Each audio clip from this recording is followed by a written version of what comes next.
Hello everyone, good evening. তো দুজনে মিলে একটা ইনভাইটে গিয়েছিলাম। ওখান থেকে ফেরার পথে দেখা মিলল হনুমানজির। তো হনুমানজি বসে বসে কিছু একটা খাচ্ছিল। তো সেখান থেকে ফেরার পথে একটা জিনিস তোমাদের সাথে না শেয়ার করে পারলাম না। বাড়ি ফেরার পথে এটা আমাদের পাড়াতেই, এখানে প্রচুর পরিমাণে ঠাকুর তৈরি হয়, সারা বছর ধরে প্রচুর অর্ডার থাকে। তো স্কুল, কলেজ, বিভিন্ন টিউশন, বিভিন্ন প্রতিষ্ঠানে তো সরস্বতী পুজোটা হয়, অনেকে বাড়িতেও করে। আমাদের পাড়াতে তো প্রচুর বাড়িতে পুজো হয়। তো সবাই কিন্তু ঠাকুর নিয়ে যাওয়ার জন্য এসেছে। এই দৃশ্যটা দেখতে এত ভালো লাগছিল।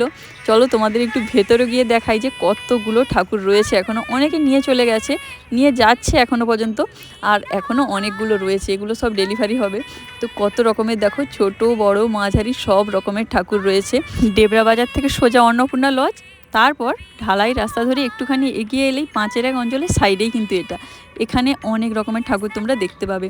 আর এতগুলো ঠাকুর একসাথে দেখা, এটা কিন্তু 4টিখানি নয়। এই পার্পেল সরস্বতী মাকে দেখে কেমন লাগলো, দারুণ না?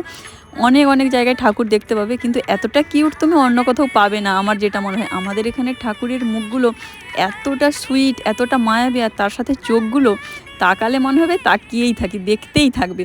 এখানে প্রচুর ঠাকুর ছিল, আর আমি যখন ভিডিওটা করছিলাম তখন কিন্তু অনেকখানি আলো চলে গেছিলো, তাই ভিডিওটা হয়তো ক্লিয়ার হবে না। তো তোমাদের কেমন লাগলো অবশ্যই কিন্তু কমেন্ট করে জানিও।